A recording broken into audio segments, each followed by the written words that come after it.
पहले तो परिचय देते हुए आप संगठन के लिए क्या रणनीति बना रहे हैं, आपकी रणनीति आगे क्या है? देखिए, मैं रत्नाकर चौबे अखिल भारतीय ब्राह्मण महासभा राके का जिलाध्यक्ष मनोनीत किया गया हूँ।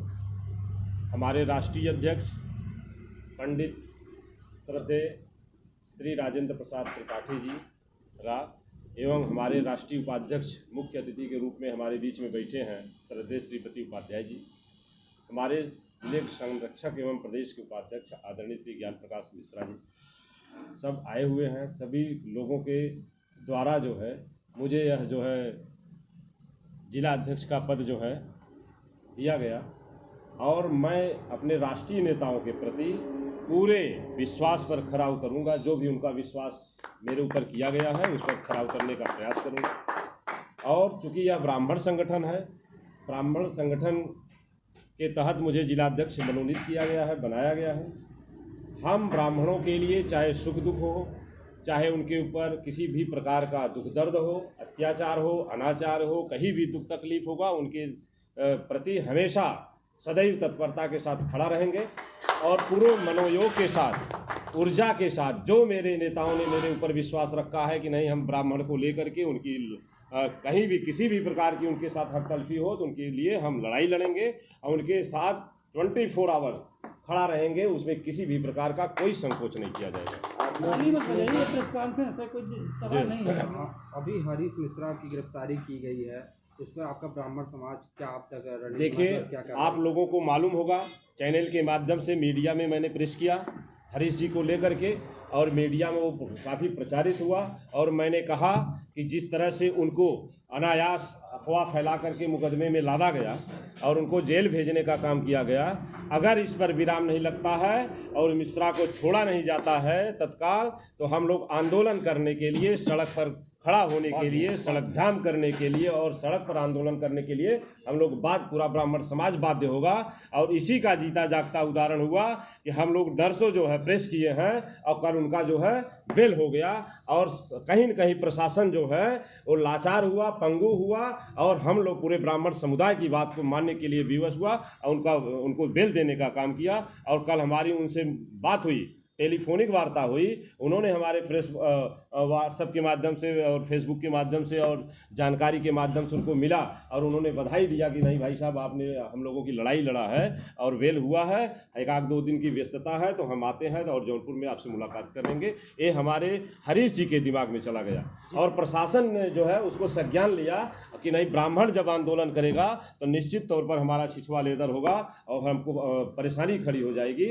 इसके तहत उनको बेल देने का काम किया। रामभद्राचार्य द्वारा लगातार जो है ब्राह्मणों पर टिप्पणी की जा रही है, इसको क्या? देखिए, रामभद्राचार्य जी हम लोगों के वो संत हैं, हम लोगों के आदर्श रहे हैं, लेकिन कहीं न कहीं उनका विकृति स्वभाव उजागर हो रहा है ब्राह्मण समाज में कि जिस ब्राह्मण एक है, ब्राह्मण समुदाय एक है और अगर सनातन धर्म के माध्यम से देखेंगे तो इस पृथ्वी का उसको भूदेव माना गया है, देवता माना गया है। उसमें ब्राह्मण हो, ब्राह्मण जाति है, ब्राह्मण जो है वह जिसे हम कहेंगे कि हम द्रोणाचार्य, हम वशिष्ठ, हम द्रोणाचार्य, हम वशिष्ठ, हम देखिए हम चाणक्य और हम मंगल पांडे और ब्राह्मण, हम लोग जो है उसमें किसी प्रकार का कोई दुराव नहीं रखते हैं।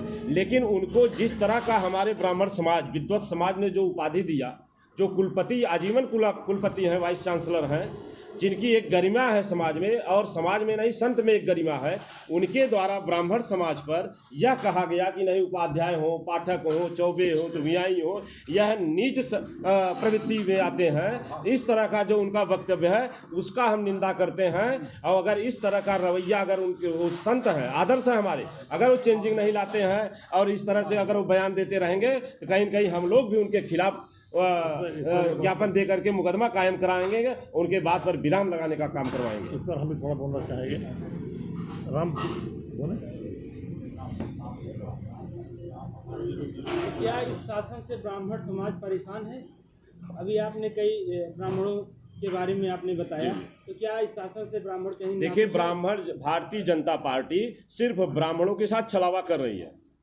आप देखिए कि केंद्र में जब से भारतीय जनता पार्टी की सरकार आई है, खास करके मोदी जी की सरकार आई है, आप देखें कि जो ब्राह्मणों का इतिहास रहे हैं और खास करके भारतीय जनता पार्टी के इतिहास रहे हैं।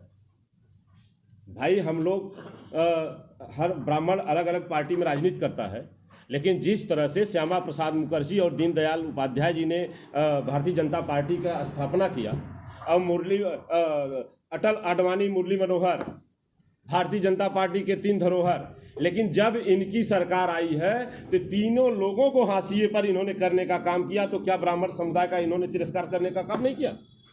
और जब से उत्तर प्रदेश की सरकार आई है, आप बताइए कि ब्राह्मणों के प्रति कितना अत्याचार इनके द्वारा किया जा रहा है। तमाम ब्राह्मणों के इन्होंने हाशिए पर रख दिया है। अच्छे लेवल के ब्राह्मणों को किसी संगठन में अच्छे पदों पे नहीं रखे हैं, सिर्फ छलावा कर रहे हैं, मूर्ख बना रहे हैं ब्राह्मणों के साथ। आप देख रहे हैं कितने लोगों की हत्या, कितने ब्राह्मणों की हत्या इनके द्वारा की गई है। तमाम ब्राह्मणों की हत्या की गई जहां पर इन्होंने कोई अपना सहयोग नहीं दिया, योगदान नहीं दिया। इस तरह से ब्राह्मण पूरा महसूस कर लिया है कि भारतीय जनता पार्टी सिर्फ हम लोगों को बहका करके वोट लेकर के सत्ता प्राप्त की है, हमारे साथ छलावा कर रही है। और आने वाले समय में ब्राह्मण, देखिए, बहुत बोलता नहीं है ब्राह्मण, लेकिन ये स्वीट पॉइजन है। ये जब मन बना लेगा तो निश्चित तौर पर चाहे दिल्ली की सत्ता हो, चाहे प्रदेश की सत्ता हो, इन्हें उठा करके बाहर कर देगा।